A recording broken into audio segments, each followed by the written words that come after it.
Hello and welcome to the AVForums podcast for Monday the 26th of February, and joining me on this edition, Assistant Editor Steve Withers. Call no man happy who is not dead. And audio reviewer Ed Selley. We fought in the swamp. Hello, welcome back to the AVForums podcast. A little bit unusual as we are recording this on a Sunday morning. You can tell we're getting older because we've got nothing better to do on a Sunday morning. When we were younger, I'm sure, at least I used to sleep till at least lunchtime.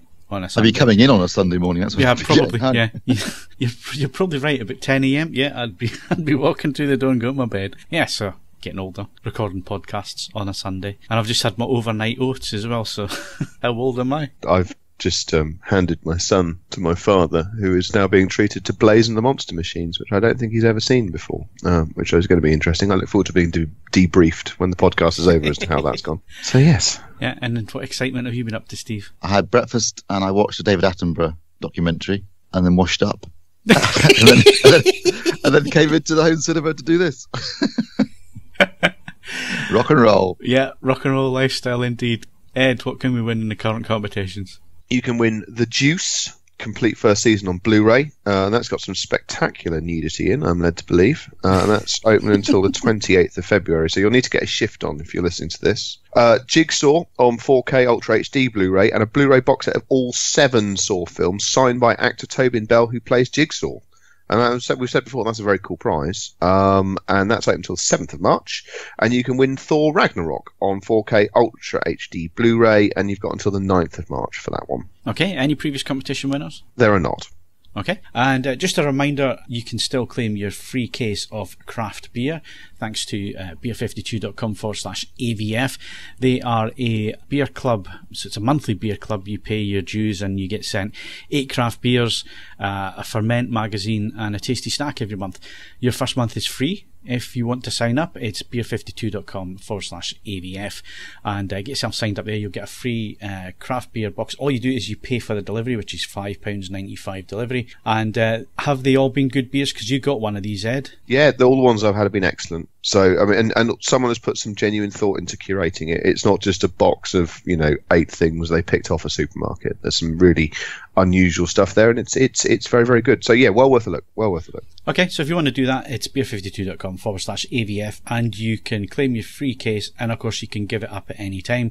You can walk away with no catch as well. So beer52.com/AVF, and we're back in a sec with hardware news.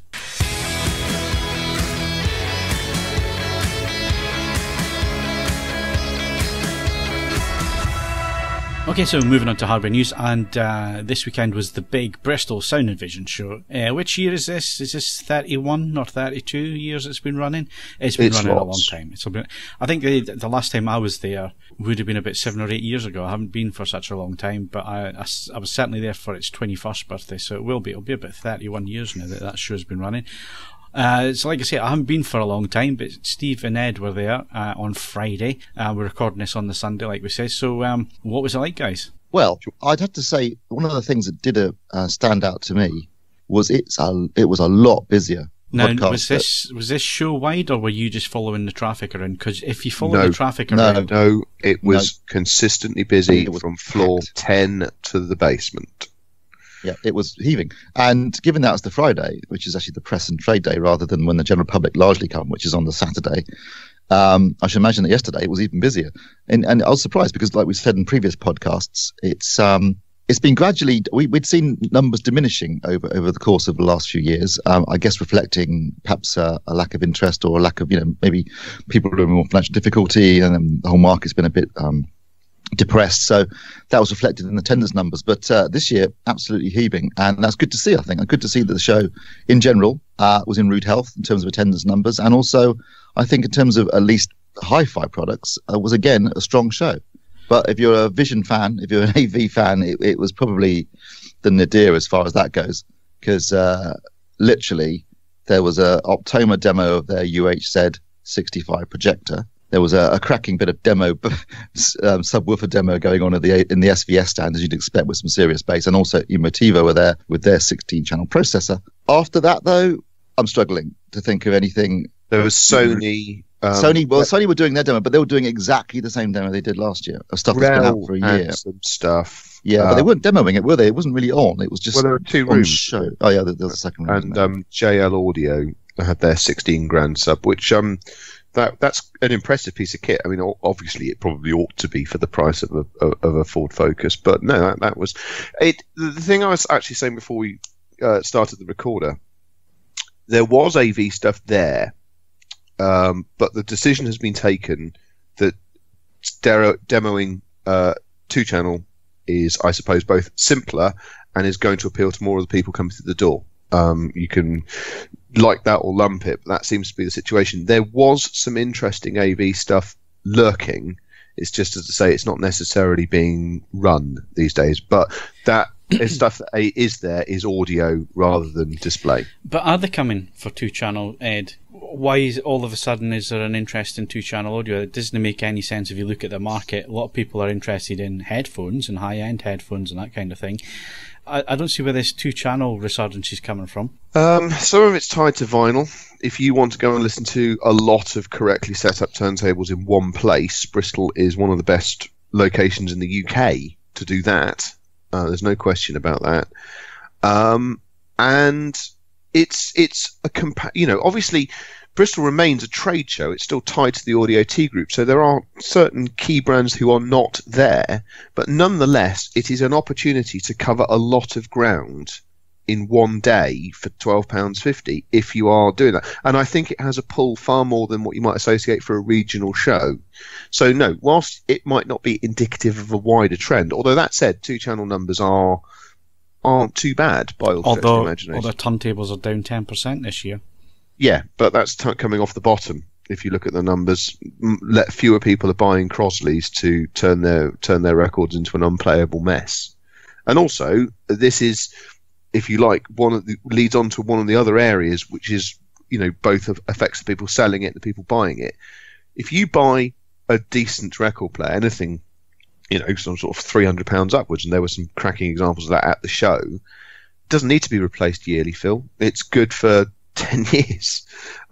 So there will be a natural fall off as people buy a turntable that they're happy with, and a smaller number of people will continue to move up the upgrade ladder. But once you've got a relatively decent turntable, there's no immediate requirement to do that in the way that AV has gone, it's 2 years down the line, your receiver is now largely a paperweight, it's time to buy another one. That's not happening. Obviously, Ed, you've got your biases there, and let's go to Steve, because Steve, you're definitely the other way around when it comes to biases, if you have any, or prejudices, if you have any. To you, would you have paid £12.50 for that show? Oh, yes. I probably would have out of habit rather than expectation, because whilst Ed is right, there were certain things they're not necessarily demoing, but you could look at, we just listed a number of subwoofers and some processors and receivers. But if you're talking about sound and vision, on the vision side of things, there was almost nothing there that you could class as vision, which is, compared to when you were last there, Phil, when you would have had Sim2 doing a big projector demo, you had JVC doing a projector demo, you'd have had Optoma and Sony, and trying to think who else it might have been there. Pioneer was still there with Plasma. Pioneer with Plasma, yeah. So there was a lot of. I remember Philips were there actually. That's the first time I went to it. They had a big demo of TVs.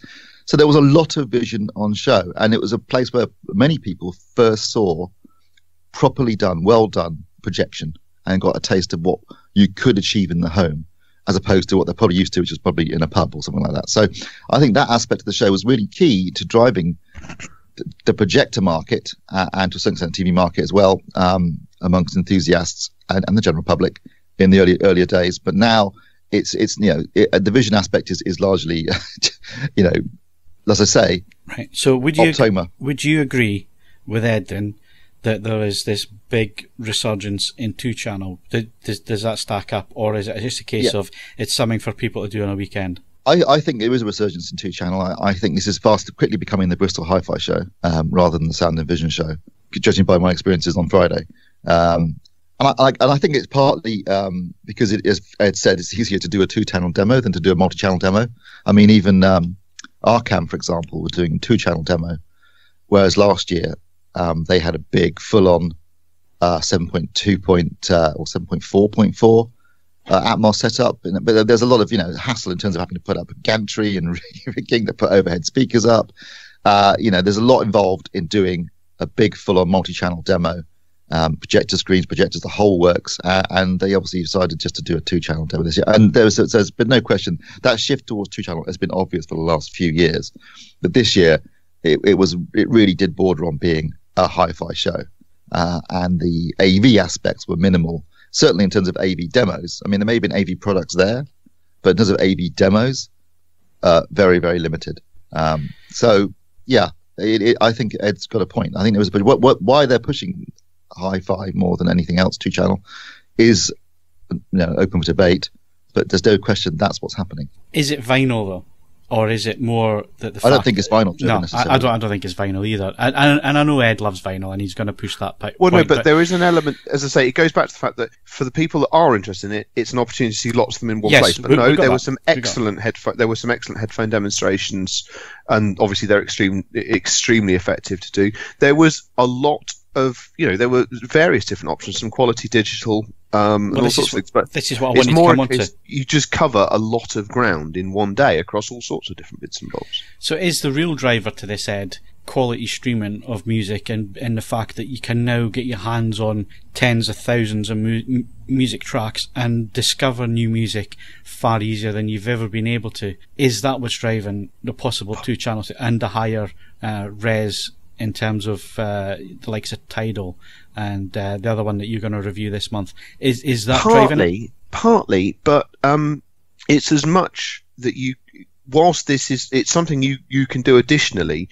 but you're not having to do, and it doesn't require you to do anything catastrophic to your existing accrued library of material. I mean, there was the Inuos and the Melco people. I know within the constraints of the forum, these specialist NAS drives are viewed with a certain degree of skepticism, but there's no question that they're extremely stable, extremely good at ripping your existing legacy collection in a very consistent way. So you can do that and then bolt on streaming services and high-res downloads. It's not requiring you to leave anything behind, and it can, decent digital is still going to drag more out of your original purchase CDs from 25 years ago. Yeah, so obviously, there's a big market, like you said, for headphones and that. So what are people listening? Where are they plugging their headphones into? They generally seem to be plugging them into, if you like, conventional headphone amplifiers and the like. That seems based on one snap. Yes, I would have thought it would have been their phone. No. Because their phones, they're ironically at the show with the answers to what people are plugging into their phones. There were some really, really good wireless options, and not just affordable wireless options. One of the things in the show report is AKG's latest in-ear, which is £1,000, so serious money. But AKG have designed it so it can be run conventionally wired at home into a laptop or Mojo and things like that. But then you can switch its wiring over and turn it into a wireless Bluetooth one to take out. That's clever. That's covering all the bases. I've said in a couple of reviews recently, and I have anecdotal feedback from manufacturers that this, the high-end connecting items to your phone thing, using via DACs, etc. Just the technology, the equipment's there. It's just not really flying off the shelves. Since headphone sockets started to be removed, what is driving the phone market is wireless earphones and headphones, and they have gone bananas, and they've gone bananas at various different price points. So full size headphones are being used largely in home and semi-portable setups, not full mobile ones. Steve, what's your thoughts on this? What people are plugging their headphones into, or what are they using as a source?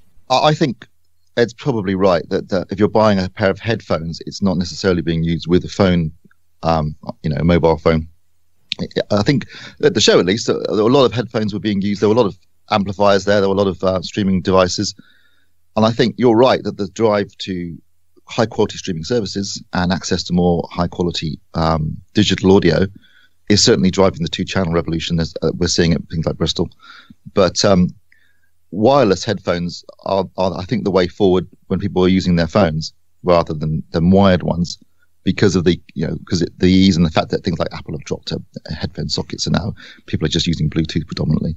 But in terms of higher end headphones, I think it is for use at home rather than on the move, and for use with better quality amplifiers, receivers, or sort of all-in-one streaming devices, of which I saw there was some. Oh God, there were all-in-ones all over the place. That was a major driver. That's definitely a major growth market. All-in-one systems, I'd say, are certainly going to be a big driving force. It makes sense now, though, doesn't it, Ed? I mean, there's no need to have all the separate components nowadays if you can do everything in one, and especially if your sources are digital. There's no need for it. There's no need whatsoever, especially given that for the most part they're not fitting CD mechs in them either, which is usually a major consumer of space. We've had this conversation. I've reviewed a number of all-in-ones over the last 2 years where I would struggle to assemble a selection of separates that did the same amount of things for the same better, and it would take up a vast amount more space and it wouldn't be as slick to use.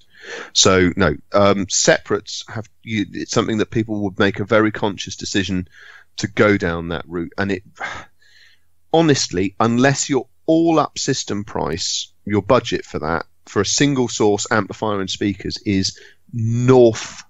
Do you know what? I'm going to put it out there. Unless you want to spend $5,000, honestly, I'd go all in one. I mean, some of the ones I've played with over the last 2 years, I mean, from Name, from Sim Audio, the Auralic, some of the more specialist ones that we've seen from Convert Technologies and things like that. There's one for all seasons, and unless you want something very specific like a valve amplifier or things like that, no, there really isn't much point going below £5,000 with a full separate system, which may or may not sound elitist, but if you want the most bang for your buck, just go all in one. I was going to say I didn't go in as many hi-fi rooms as you did, Ed, but there didn't seem to be, to me, as many of the sort of large esoteric valve amps that you used to see at the Bristol show. It seemed to be a lot more digital. Again, there is an element that the dealers that do that are increasingly specialist, and it's what they do well. And to be fair, in the interest of everybody, it's not an audio T thing.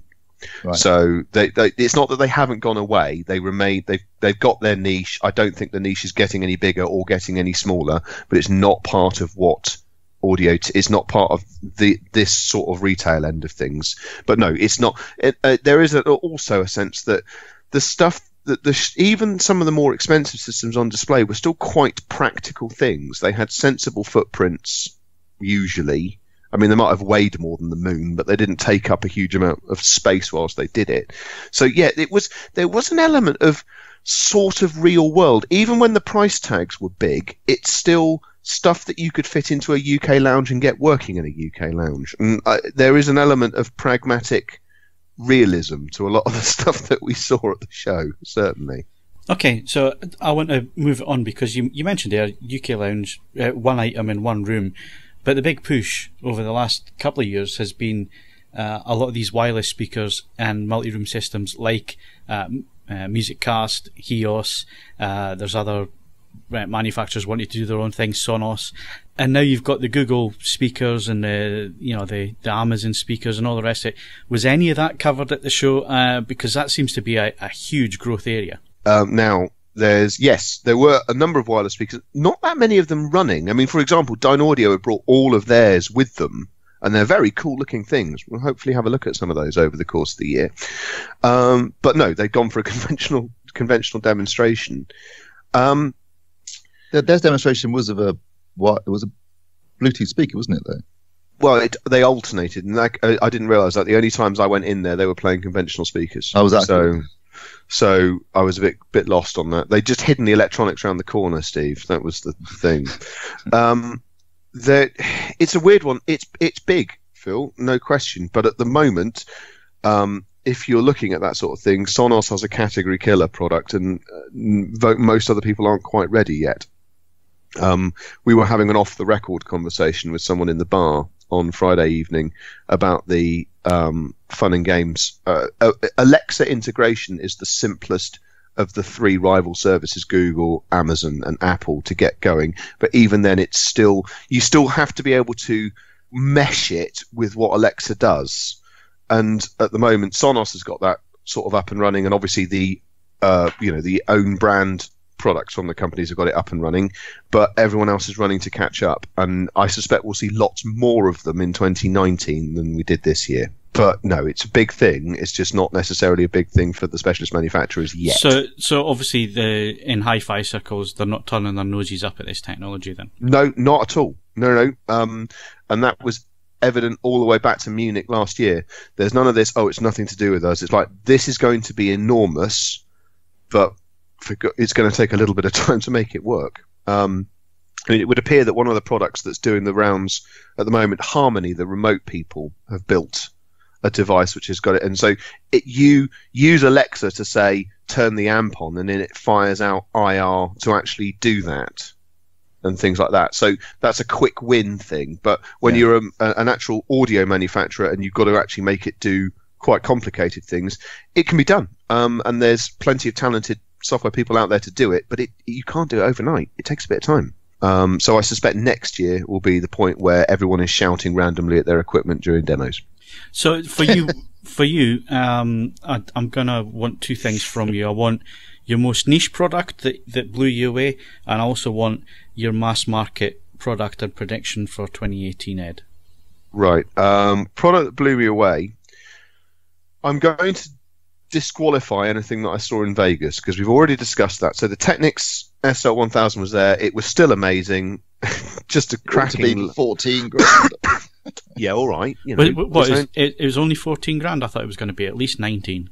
Exactly. I thought it was. Don't get me wrong. It's not like I've suddenly decided that I'm going all in on one. But it's less than I thought it was going to be. So that was fantastic. It was disappointing. The plinth that I saw in the photograph said it just looked like an SL12 1200 plinth. No, not in the flesh. It doesn't. Right. Trust me. Okay. I'm going to disqualify that, the cord, and so on and so forth. So that being the case, the product where I listened to it and I thought, bloody hell, that's astonishing, is a little British speaker company called Kudos. They turn up every year, and they generally supply a new product every year. It's in the show report. It's called the Titan 505. It's the smallest member and it's the first stand mount in the Titan series. It's not cheap. It's going to be over £5 grand, somewhere between £5,000 and £6,000. But honest to God, we all know in both AV and 2-channel, there's a difference between having lots of bass and having great bass. Those speakers had truly, even in a crappy hotel room, they had truly astonishing low end. They're just unbelievably good. And that was the product where I thought, do you know what? That would work in my lounge. They look quite nice, and I'm well up for that. Mass market is a tougher one to call. I'm tempted to say that it depends how. I mean, where are we defining? I mean, is this going to be under £1 grand? No, not necessarily price, but obviously where's the mass market going? So where are the masses going to go with 2-channel this year? And what was the product this year? Is they're going to buy more all-in-one systems, and essentially, if you looked at the number of them being used in various different rooms as demonstration equipment had been loaned out. Name have got their Unities up and run. They're in full swing production now, and essentially that message there was, come and be better than this, because that's a very tall order, because those are really beautifully realized products. And from all the way down to quite sensible money, up to and including the sort of £4,000 to £5,000 point, all-in-ones are where you just add the speakers of your choice, are going to be that's going to be the driver for this year. There's no question about that. And the side facet to that is that there were a number of additional active speaker systems where they're still all-in-ones because you're just attaching things to the back of the active speaker. I mean, for example, Dali's prototype Callistos, things like that. If you don't want to piss about with vinyl, the Callisto, it was just so. I mean, even though these were, these have been hurriedly put together for the show, they were still slick as you like. Really well thought out. attractive speakers. There's a stand mount and a floor stander, things like that. Again, it still to me classifies as an all-in-one system. They're in a variety of different shapes and sizes. They're in a variety of different prices, and essentially they are eliminating conventional separates as anything other than a specialist choice at any sensible price point. And we're just going to see more and more of that over the course of the year. So and then I was thinking in the later part of the year, you're going to start being able to talk to them over Alexa. And I think Alexa's going to win that too. So what you're suggesting is that people are now actually sitting down and listening to music again rather than having it on in the background? Well, yes, but again, these systems are very flexible, Phil, because they've got digital inputs. So if you looked at it, you go, I don't necessarily, soundbar. Why don't I have something which plays music really nicely? And then if I want to watch a bit of telly, it'll be on. Let's face it, some of them have got HDMI with audio return, and all the rest of them have got optical and so on and so forth. And you can just fire your telly out into it, and it does exactly the same thing, and it will still sound blinding. So yes, people are listening to more music to an extent, but these products still work happily in the background. They're just able to be a bit more exciting when you switch over from background listening to paying a bit more attention. They're not demanding anything more of their owners in terms of space, in terms of complexity. They're just able to deliver more bang at the same time. I was going to say that's a good point about soundbars. Ed, correct me if I'm wrong here. I don't remember seeing very many soundbars at all at the show. No. But whether... I can't think of any soundbar demos that I saw. No, Canton had a sound plinth running, and that was about it. They're still absolute champions of the affordable end of things, but I think that's changing a bit as well. Not least because higher end televisions tend to have them integrated on anyway, which is just heading off that part of the market. And I don't want people to think I've been being rude here and asking odd questions. It's just that I think somebody needs to play devil's advocate when it comes to this kind of thing and ask the important questions and ask questions that don't necessarily get asked sometimes when it comes to this kind of thing, because normally we just go up and talk up loads and loads of equipment, and we don't take into consideration what people are actually looking for and where the market actually going. So it's nice to see there are some real plus points. Nice to see that the tendencies are up at Bristol. So Steve, same questions to you quickly, because I know you're not going to go into it in quite as much depth, but for you, what were the highlights of the show?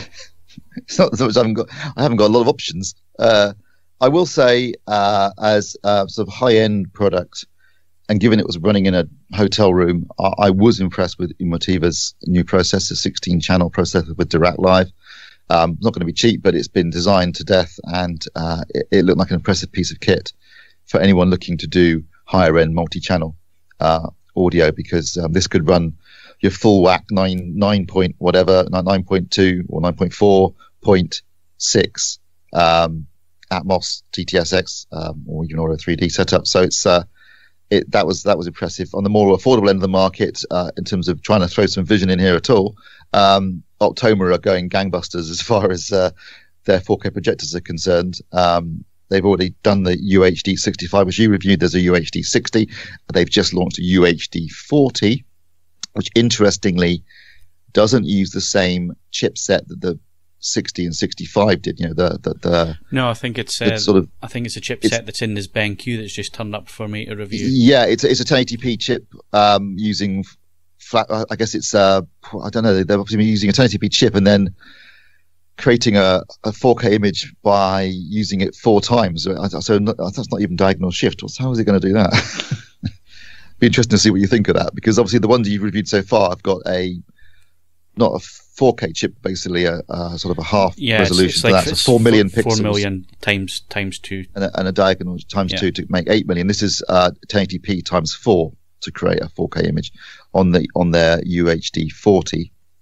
They've also got coming soon, and this is, I think, a direct response to a lot of comments about the fact they dropped 3D on the 60 and 65, that they will be launching soon this year, not in the distant future. I think it's the UHD 50 and 55, which will have 3D.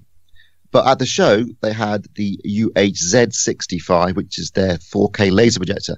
They had a really big screen in the room, as big as the wall was, where the window is in the hotel room, and they were showing Planet Earth 2. It looked spectacular, I have to say. And now, in talking to them, it was quite evident that color space wise, as you've discovered already, they are limited. They can't do more than Rec 709. But otherwise, in terms of brightness and image detail, obviously there were no black scenes, so it wasn't difficult. It was hard to tell the black quality, but black levels. But in terms of just as a bright, punchy 4K, near 4K image, it looked spectacular. Going right up close to the screen, the level of detail was impressive, and that's going to be $5,000. But I will stress that that's $5,000. It's a pretty basic projector. It can't reach DCI-P3. Doesn't have any motorized lens controls, so you haven't got no lens memory. So if you use a scope screen, for example, that's going to be a bit of an issue. I did ask them about that, and they said, well, they'll just add to the cost. We wanted to hit a certain price point, so fair enough. But there's a laser projector from Epson that's only $5,000 that does have all those features. So I think that it's £5,000 isn't a ton of money for a projector, but it's still quite a lot of money for a projector. So it'd be interesting to see how Optoma fare at that higher price bracket, where traditionally you've seen Epson and more traditionally Sony and JVC pricing. So we'll see. But it looked good though. Color gamut aside, I thought it was quite what an I liked picture. about the 65, not the Z, the UHD 65 that I reviewed. What I did like about it was if you don't have a back cave, which is where your JVCs and your Epsons and everything else really perform, when you've got complete light control, dark coloured walls, no light around the screen, so the light's reflecting, but no lights reflecting back on the screen and so on. That's how you get the best out of those home cinema projectors. They are home theatre projectors. That's the environment they're supposed to work in. But not everybody's got that. And if you look at a lot of the the custom installation pictures and that kind of thing, they're always white rooms or cream rooms and all the rest of it. And if you've got that type of environment, it's pointless putting a JVC or a Sony or a Epson in there, because you're not going to get the best points of those projectors because of all the light flood in the room. And that's where the Optomas really perform, because they're basically light cannons, and they can put the light output. And then the poor black levels, they don't look as poor subjectively in that room. That type of room, because the amount of light that's falling back onto the screen, it would wash out a JVC, and a JVC would look the same when it came to black levels because of the light pollution. So that's where the UHD 65 really performed for me. The sharpness of the image, the nice colourful image, even though it was Rec 709, it was still a nice colourful punchy image. And we shouldn't talk down Rec 709. It can still perform really, really well, and you're not talking about muted colours. It's muted against DCI, but if you haven't got that next to it, you wouldn't know, would you? Really? Yeah, and as long as it's tone mapping it correctly, it's not a problem, exactly, which is what the Optoma did really well as well. It really had a nice tone map to it as well for HDR material. So yeah, they have the strengths. It's just in different areas to the more traditional home theatre projector, definitely. Yeah. So that would be my. That was my highlight. Well, almost my highlight of the show. But I've got to say, Ed and I did have some really excellent interaction with some AVForums members at this year's show. Starting off with, I got there quite early, because unlike last year where it took us 3 hours to get here, I got there in half an hour.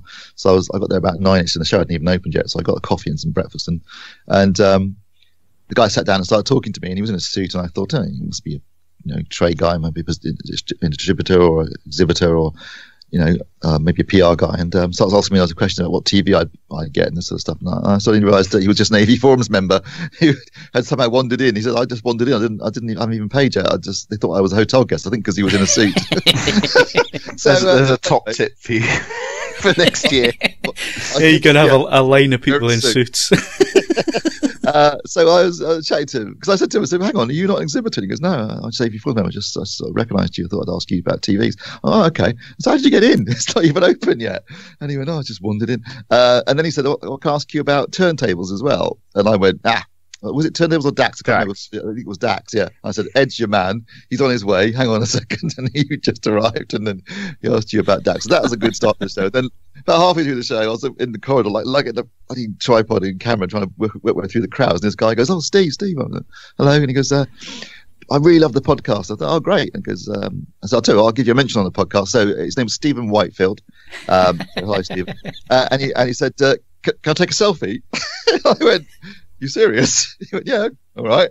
So that was my first selfie. celebrity selfie with somebody. He had asked a question about. He wants to know about headphones or turntables? Because again, I brought turntables this time. Yes, I said I know the man. You want to talk to about turntables, so I brought him to Ed. And then at the end of the show, there was the Clarity Awards. Where they sort of like best stand and sort of stuff. They had a free bar before they did the awards, and Ed and I were standing there drinking. I have to say, non-alcoholic Heineken. No, non-alcoholic Budweiser, wasn't it? And this guy starts chatting to us from Northern Ireland. Again, I assumed he was an installer or something like that, and I did wonder why he had 3 drinks in his hand. And then it actually dawned on me that he was an AVForums member again, who had crashed the Clarity party. I don't think he didn't realise it was a party. He just saw the bar and thought, "Oh, bar!" And then they said, "Well, we can't sell you a drink because we haven't got any change," which is why he had 3 drinks on me, because he only had a tenner. So they gave 3 drinks for a tenner. And I said to him, and I said, because he was talking about retiring soon, and I said, "What, from custom install?" He went, "No, I'm a policeman in Northern Ireland." I went, "What are you doing at the Clarity Awards?" He goes, "Oh no, I'm just an AV4s member, and I recognised you and thought I'd chat." I think that was Nigel Henry. If you're listening, Nigel, hello. And so it was a fun day. Hang on. We're turning into a Sunday morning dedication show. This kind of happened. We'll be playing love songs in a minute. If we're doing weird stuff, can I also say I had and ah about putting this in the show report, but felt that it possibly wasn't exactly what the members were looking for. I had a 15-minute demonstration of a psychic box at the show as well. Well, for reasons I don't necessarily want to go into on the podcast, it doesn't necessarily work properly with me at the moment, apparently. But I'm delighted to term we actually communicate subconsciously with each other on a 2-way sort of frequency band that travels faster than light. So that's exciting. Nothing travels news. Faster than light. All the laws of physics. Look, I'm just relaying what I was told, all right? The boxes are available for sale. And yeah, that was one of the more illuminating. Was that next to the cable manufacturers, was it?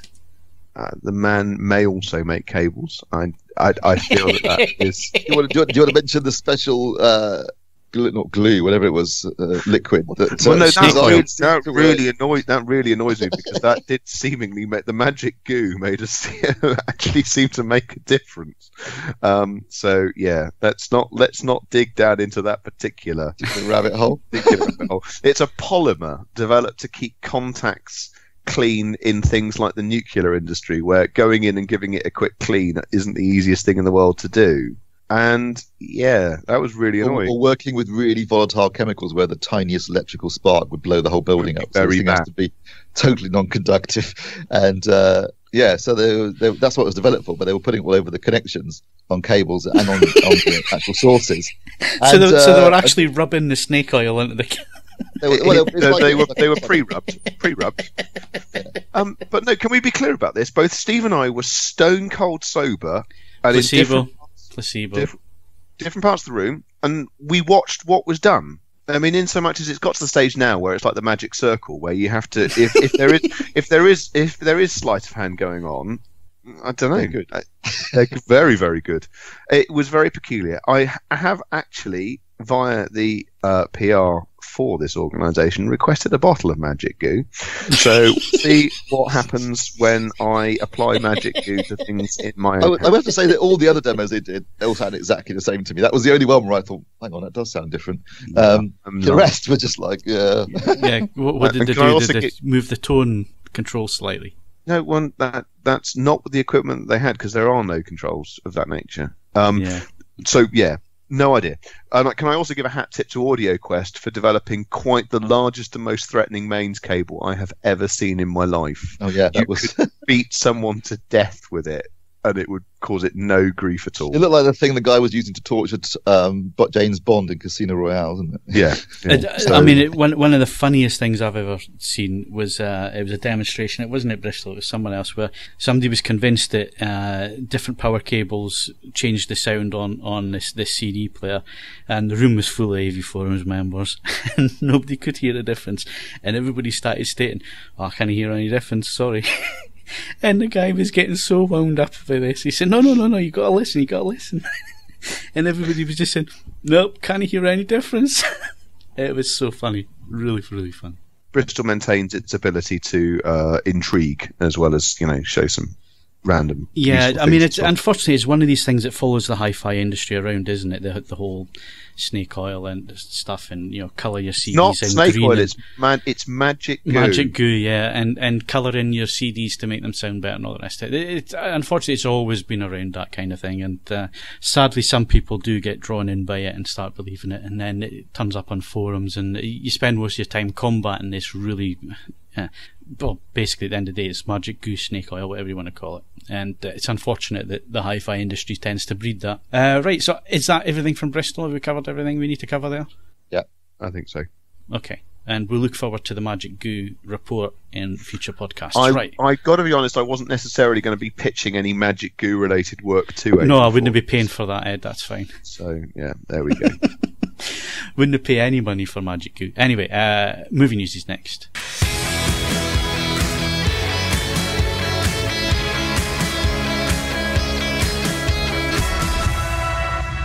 Okay, so moving on to movie news and reviews, and sadly I didn't get to the cinema again this week, and I've got my tickets booked for Red Sparrow, Steve, booked for Thursday night, and unfortunately it's going to be heavy snow here, so it doesn't look like I'm going to get out of the house and anywhere near the cinema for Red Sparrow. Possibly may not be up your way, actually, because I saw the weather forecast this morning. The BBC were saying possibly blizzards in the south of England, so it could be my end that gets bucketed, and you could be going to the cinema. Society will ground to a halt. Yeah, we'll see which one of us gets stuck in our house. Well, I mean, we can handle it up here. We know what happens if a small amount drops further down south. But anyway, I may or may not get to see Red Sparrow. But February will be finished. And February, the Odeon once again made $17.99 out of me this month. Did you not? Have you not seen anything then? No, I didn't. Did you do Black Panther? No, I didn't do Black Panther. Oh. No, I had to do Mute instead. So I stayed in on Friday night and I watched Mute. All right, okay. Good. Because you told me to. You can review a film without having to leave the house. I figured that should help. I thought it was handy. It's just a shame it wasn't a really, really great film. So yeah, Mute, it was released on the 23rd on Netflix. Another one of these direct-to-Netflix films, directed by Duncan Jones, which is, it's Duncan Jones Bowie, isn't it? No, Duncan Jones. David Jones is David Bowie. David Bowie, real name is David Jones. Sorry, so yeah, I always it's Duncan Zoe Jones, to be precise. Yeah. But yeah. Anyway, I always get that mixed up. But anyway, his debut film Moon, I absolutely adore that. I think it's an absolutely fantastic little indie sci-fi film where a lot of it falls on one person, one actor within it. Sam Rockwell, he's absolutely brilliant in it, and it came out of nowhere, that film, and I really enjoyed it. So I did have slightly high hopes. I haven't seen Source Code. It's in my to watch pile, Steve. Still haven't gotten around to watching it. But obviously, I was interested to see where this was going to go. I did proof Kazi's review before I watched it. So Kazi kind of set my expectations a little bit, having read that. I'd also seen that The Guardian had given it 1 out of 5 and so on. So it looks like traditional film critics don't like this straight to Netflix model in any way, because I think they've been really. There's no way it's a 1 out of 5. It's not a 1 out of 5 yet. It's nowhere near that. It's not a great film. Don't get me wrong. It's got its flaws, but to be honest with you, for the runtime, it kept me interested. I bought into the fact that he was Amish and he was mute, even though it was in a futuristic world where he could quite easily have gotten corrective surgery and all the rest of it. Had no problems with that whatsoever, and that seems to be the main criticism. Reading, but that wasn't the whole point, because his mother was Amish. He didn't let them do the corrective surgery. Exactly. So the premise of the film, I bought into the premise of the film. I was quite happy with it. I didn't really question it, because I understood it right from the start that was the premise, and okay, I'll go with it. And I got to say, acting was perfectly okay. I think it got a little bit. It sort of lost its pacing a little bit, sort of third act. And it didn't quite. It had a nice development towards the end, and we're not going to spoil it. This is spoiler free, and the whole Amish thing that's in the description of the film on Netflix. So we're not giving away a spoiler there. Yeah, it kind of lost its way a little bit, and I agree with Kaz. I thought the editing let it down a little bit at that point. I think they could have played the flips a little bit quicker, and it was like there was too much explanation going on where you didn't really need it there. But other than that, I thought in terms of the scripting, some of the dialogue was a bit poor first half. I guess it's kind of hard when one of the characters can't talk, but other than that, I don't think it was particularly bad. It wasn't great. I was perfectly entertained, and I would recommend people go and make their own minds up. Don't read the reviews. Certainly don't read the mainstream film reviews, because I think a lot of these guys that are writing that there is an agenda there, because they're scared that, you know, if this is successful, we're going to lose cinema and all the rest of it, which is nonsense. You know, the two can coexist. You know, home formats and cinema formats, they've coexisted since the early 80s when VHS came along and threatened the cinema. And before that, it was television in the 50s that threatened cinema. Cinema's always stayed around because it's always developed and been a little bit different. You know, where can you go and watch a film on a 30-foot or 60-foot screen? You're never going to do that in the home. So there'll always be a pull for the cinema. So I don't see this agenda. I don't think it will have the impact. But I think we're moving to a world where you'll get same day and date release streaming and at the cinema, and you'll have your choice. But in terms of getting back to this film, I thought it was a 6.5 out of 10. Kept me entertained. It was adequate. It was perfectly adequate, and it kept me entertained. What did you think, Steve? Yeah, no, I actually quite enjoyed it. I thought, I think I'd give it 7 out of 10. I thought the overall sort of mystery plot element was quite well done. I thought the lead actor, Alexander Skarsgård, I think carried the film quite well, considering, you know, he's mute, so you've got to do all through his facial expressions and body language. I thought he did quite a good job. It looked quite good. It looked great, actually, got to say, in Dolby Vision. I watched bits of it on Dolby Vision and bits of it in the home cinema. And the sound design was great. I had like cars flying overhead and that sort of stuff.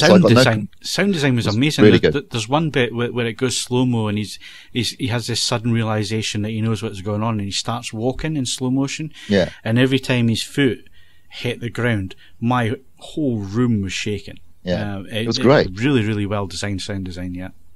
So it looked and sounded good. I get Kaz's point about, you know, they do one big establishing shot at the beginning of the city to sort of, I suppose most of the budget probably went, but it still looked, you know, cinematic and pacing I agree with. It's 2 hours and 5 minutes long. It probably could have lost about 10-15 minutes and a bit tighter. But I just thought it was an engaging tale. It kept me engaged until the end. I like the setup and the premise, and the cast was largely good. I thought Paul Rudd was great, playing completely against type. Not normally he's a nice guy, and he's not in this one. And I thought he was actually really good. And maybe my big complaint would be that the girl wasn't special enough to warrant the kind of adulation of the main character. But you see, I think that's kind of the point as well, because that didn't bother me one iota. I think to trigger the whole plot, she had to be more memorable, but that's just a personal opinion. And she wasn't a very good actress, I don't think, actually, to be honest. Because it was a German co-production, wasn't it? And it was shot. It's set in Berlin. Yeah. That's what I was saying. I think maybe the first act, the dialogue was a bit poor, and it was mainly a lot of it was delivered by her. But again, I was expecting a little bit more in terms of scripting and dialogue. But once we got into the real sort of second act, it began to pick up its pace. It's just it lost it again in the third act, and that was down to editing. I think I agree with Kaz at that point. I think it could have been structured a little bit better towards the end, but that's nitpicking. Like you say, for the runtime, the 2 hours whatever, kept me entertained. I didn't look at my watch once, which is always a good sign, because the number of times I've been in the cinema recently and been looking at my watch and thinking, oh come on, get on with it. Apart from Blade Runner, I cut that one some slack. I knew I was in for the long haul with that one. But yeah, I thought it was really, really quite good. And again, along the sort of same lines as Bright. Wasn't great, wasn't fantastic, but it had some nice plot ideas. It was well acted, and it looked good. Yeah, I probably would have been more critical if I had to get into a car, drive into Bath, go to the cinema, come home. But just sitting down in the home cinema and watching it, I enjoyed it. And I rewatched Moon earlier in the week, because this does exist in the same universe as Moon. Yeah, it does. And there's a few nice nods in there as well. Yeah, it's not like a direct, it's not like a sequel or anything like that, but there are nods to it, the previous film, which are quite nice. Nice cameo. Yeah, and there's a nice little cameo. And I thoroughly enjoyed Moon because I do like the fact it's a tight little film. It's basically a one-hander, aside from Kevin Spacey's robot voice. And it also has a nice kind of silent running / Space 1999 real models 70s feel to it, doesn't it? In terms of the effects are really well done, but they've got that kind of nice. More for me, it came out of nowhere. That was the thing. That was the thing with Moon. It just nobody knew it was coming. It was one of these films that just sort of you watched it and you thought, wow, and at the time it was really quite original compared to everything else that was coming out of Hollywood at the time. And Sam Rockwell delivers a fantastic performance and multiple performances, I should actually say. Yeah, absolutely. And he's great in it. So this film obviously is heavily influenced by Blade Runner. The design and look of it is very Blade Runner. Lots of neon and wet streets, etc. But yeah, as a sort of a noirist, future noir, I guess, a future noir mystery thriller, perfectly adequate, 7 out of 10, and I quite enjoyed it. Yeah, good. Are you going to watch it, Ed? You don't have to go out or anything. You just need to switch Netflix on. I don't know. I've been listening to music and playing Grand Theft Auto at the moment, so maybe we'll see. Possibly not imminently. I think is possibly the answer to that. But yeah, it's not going anywhere, is it? So I'll get around to it eventually. I've got to say, I did like Moon. Yeah. I've got to say, in terms of production values, absolutely stunning. I mean, they're shot on red cameras. I don't know who the cinematographer is. I've never heard of him before, but it looked stunning in some places. I mean, some of the lighting design and so on looked fantastic. And again, I was watching it on the projector, watching it on the X7000 JVC in the cinema room on a big 10-foot screen. Held up really well, and lots of nice detail in there, especially facial detail. A lot of real close-ups of faces in this, because obviously a lot of the story is told by facial expressions and so on. So there's a lot of really intense close-ups, and it held up really well. And like you say, the sound design as well was fantastic. Yeah, fantastic sound design, shot at 4K, finished at 4K, and Dolby Vision if you've got that capability at home. There was a shot towards the end where he's walking at night through the rain, and raindrops are falling in slow motion around him. That looked bloody amazing in Dolby Vision. It did. So yes, certainly as with most Netflix productions, technically on the technical side of things, absolutely spot on. And as a film, thoroughly, perfectly watchable and quite entertaining. So yeah. Don't listen to these reviews giving it 1 out of 5, because that's just unfair. Check it, see it for yourself. It's there, it's free. You haven't got to pay. You've got Netflix. Just watch it, and all it's going to take is 2 hours of your time. And you can always turn it off if you don't like it. Yeah, it's a perfect Sunday afternoon sitting in front of the fire if it's cold and snowing, which is going to be next week. Perfect excuse to sit and watch it. Right, film's opening this Friday. If it is snowing, you're not going to be able to make it to the cinema, so you're not going to see these. But what's coming out, Steve? We got Red Sparrow, which is the new film starring Jennifer Lawrence, directed by, I think it's Frances Lawrence, no relation, who is also director, I think, of the last 2 or 3 Hunger Games movies. So she's worked with this director before. But this is basically a thriller about a girl who is, it's kind of like, if you're familiar with Black Widow from the Avengers, it's a similar storyline to her backstory, which is these young girls who were trained in Russia to be covert agents. And they're trained in seduction arts and also, killing people. And she becomes a Red Sparrow, one of these covert agents. And then it's a thriller about her, whether she's going to turn and this sort of stuff. It looked quite entertaining in the trailer. Jennifer Lawrence is always watchable. She's a good actress. So and she could do with a hit, because outside of franchise stuff that she does, like X-Men and Hunger Games, she really hasn't, apart from Silver Linings Playbook, she hasn't really managed to hold a film up as the lead in terms of box office. So most of her recent films where she's been the lead have failed at the box office. So I think she could do with a hit personally outside of her franchise films, and it looks entertaining. Whether it will be affected by things like the weather, I hope not. But I'm up for it. I'm looking forward to seeing it. I'm booked for Thursday night, and if it doesn't snow, I should go and see it. Okay, good stuff. And what else is coming out? There's also Game Night, which is a comedy with Jason Bateman and Rachel McAdams. About a group of friends who have game night every night, and then it all goes massively wrong, where something happens. They think it's a joke murder, and actually turns out to be a real murder, and they get involved in a bunch of criminals.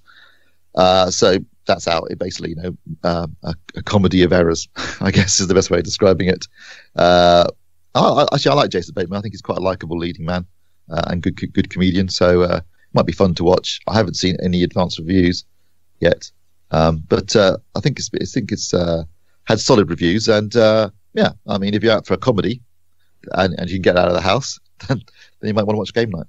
I hope we're not making too much of this. It's just I'm just yeah, there'll probably be no snow, or it'll be like a centimetre and it'll be gone within a couple of hours. But anyway, that's not what the BBC says. BBC weather say it. Anyway, disc releases if you want to stay indoors. This week we've actually got quite a lot out as far as disc release. So the big release this week is Thor Ragnarok, out on DVD, Blu-ray, and Ultra HD Blu-ray. I saw it at the cinema. So did you? I think, didn't you, Phil? Yes, yeah. And I thoroughly enjoyed it. I thought it was a really entertaining, really funny, very funny at times. Thor movie, easily the best Thor movie, and Thor plus the Hulk, and also more of a Guardians of the Galaxy feel, but with also with a nice sort of left field humour to it that I really enjoyed. So if you haven't seen it, it is fun. It looks great. It's got plenty of action in it. But it's genuinely one of the Marvel movies I actually quite enjoyed, as well as Guardians of the Galaxy, and I had that sort of tone and vibe to it. So, and it was the first Thor movie I'd seen as well. So, according to what you said, I'd kind of went in the right point there. You did basically, yeah, you did absolutely. So yeah, that's coming out, and I think that's going to be popular. I'm certainly looking forward to getting it. Also out this week, Jigsaw, which is the latest in the Saw movies. It's a bit of a soft reboot, so it's kind of a sequel / reboot to the original Saw, of which there are seven Saw films. Whether we really needed another Saw film so soon after that string of 7 movies, I don't know, but it didn't get very well reviewed. It's just more of the same, really. You know, if you've never seen a Saw film, basically it's a serial killer who puts people into horrible situations where they have a choice of either dying or living, but usually it's for some sort of redemptive reason if they don't die in the process. That's out on Blu-ray and Ultra HD Blu-ray. And in fact, both of those are also competition prizes at the moment. Then we have a bunch of new Blu-rays coming out. This is via HMV Premium, so you can buy it via the HMV website or in an HMV store if you can find one. And these are 3 Harryhausen movies. So we've got The Beast from 20,000 Fathoms, The Valley of Gwangi, which is also the name of my pub quiz team, and Clash of the Titans. And yeah, I love a bit of Harryhausen. Beast 20,000 Fathoms, The Beast from 20,000 Fathoms is an early Harryhausen movie, black and white. With a giant, basically it's a version of Godzilla, basically. The Valley of Gwangi I really like, and I'm amazed this has never been remade, because it's got cowboys and dinosaurs, and you got to think that's got to be a seller, hasn't it? Basically, they find a hidden valley where dinosaurs still exist, and there's stuff with cowboys and dinosaurs, and Allosaurus, I think it is, isn't it? Who is Gwangi, but who's known locally is now this godlike figure. And I think it's a really good film. It was anyone he made with Warner Brothers rather than with Columbia. It did have problems with the studio. I know he had a bit of a falling out with them, but I really like Valley of the Gwangi, and I'm actually already got it on disc. But if you haven't got it, worth getting if you're a Harryhausen fan. And finally, his last film, which he did in 1981, Clash of the Titans, which again I really like. It's got issues. Everyone would probably agree that Bubo is crap and shouldn't have been in it. That's just there because of Star Wars and R2-D2. Harry Hamlin is not a great leading man, but Judy Boker fueled many a teenage fantasy for me, particularly since there's a bit of nudity in this film, which was a big deal when I was like 12. It's a really fun movie. You've got the Medusa, of course, and Pegasus, and some cracking. It was his last film, and they had a much bigger budget on this one, so you've got things like Laurence Olivier playing Zeus and that kind of stuff. Although he could barely stand at that point. And the effects are superb. Stop motion animation is absolutely amazing, and it was it's the last great film with a big budget, so they really went to town on this one. And again, if you're a Harryhausen fan, you have to pick up Clash of the Titans. So that's out. Then there's a bunch of sort of 80s and 90s, early 90s low budget horror films that were on the Vestron video label, if you remember that back in the day. And we've got The Gate, which has a very Stranger Things vibe to it. A bunch of kids discovering a gate that leads to hell and unleashing a load of demons. Wishmaster, which is a kind of a genie in a bottle, but a bad genie kind of story. And also Lair of the White Worm, which was based on a novel by Bram Stoker, but directed by Ken Russell. So it's bonkers, obviously, and involves Amanda Donahoe not having much clothes on for most of the film, as usual. And then finally, there's also Attack on Titan, which is a Japanese anime series. It's season 2 of that. So quite a lot out this week. And most of those have been reviewed by Kaz, so if you want to see them, they are on the site. And if they're not on the homepage, easiest way to find them is to go to the top of any of the pages on AVForums, put your mouse over reviews, then go down to movies, and they're all listed in there, and you just need to click on them to read the reviews in there, and they'll be there most of this week. So if you want to read those, they're all there. Go and read them now. So what have we got in terms of 4K news, Steve? So in 4K news terms, coming out on the 20th of March, that's in the States, but I imagine it'll be around about the same time in the UK as well. We've got Jumanji, which we saw, of course, at the cinema. Yeah, and to be honest with CES, you, I thoroughly enjoyed it, and I wasn't expecting much from it. So I'm going to buy that because Dolby Vision, Dolby Atmos, and fun film. Also announced, finally, although it's been long rumoured and everyone knew it was coming out on 27th of March, again, around about the same time in the UK. And are you buying this? Yeah, I probably will. Steve, if you give them money, they'll make more of them. It's Star Wars The Last Jedi, and interestingly, it'll have a Dolby Atmos soundtrack, as all of Disney's discs so far have had, but it's the first Disney disc to also include Dolby Vision. Right. And then, not announced, but certainly rumoured to be coming in later this year, 2001: A Space Odyssey, which Warners are working on. That was shot at 65mm, so that should look pretty amazing on Ultra HD Blu-ray. And also coming to celebrate its, and I can't believe this, 30th anniversary, is Die Hard. So that'll be a Christmas release then? Well, no, because it came out in the summer, even though it's set to Christmas. So I'm guessing it could be a summer release for that. If they're going to tie it in with the anniversary, but it's actually an original release, which is incredible to think that was 1988. Best Christmas really movie ever. Okay, so that's all the movie news and reviews. And normally we'd have a quick conversation about some favourite movie or whatever. But seeing as it's a Sunday, I'm hoping you're going to cut us some slack, because we all want to get away and enjoy the rest of our weekend. So that's it for the AVForums podcast this week. My thanks to Steve Withers. Release the Kraken. And Ed Selley. The head of Medusa, the Gorgon. We've been talking about the Bristol show. Don't forget to look on the homepage as well. There is a video coming that Steve made. So Ed's done his show report. It's on the homepage now if you want to go and have a quick read of that. If you were at the show, then you can add your thoughts and so on to that thread. And there is a video coming probably Monday or Tuesday that Steve shot when he was there of some of the products, and Steve looking at the camera and glaring us all with light from his head as normal. No, we put a lot of effort into not doing that. It was. I need to stress. I don't want to be defensive about this, but it was because it was really bloody busy. It was not an easy space to get anything out of. People were getting excuses in. It's like a bad racing driver. It was challenging. Yeah. It was challenging, especially with a bloody tripod. It's always challenging with you, Pierre. Anyway, you can follow us on Twitter and Facebook. Bookmark avforums.com for latest reviews, news, and video, and of course, leave us a 5-star rating on iTunes, but only if you enjoyed the show. I'm Phil Hinton. Thank you very much for listening, and we'll see you again next week.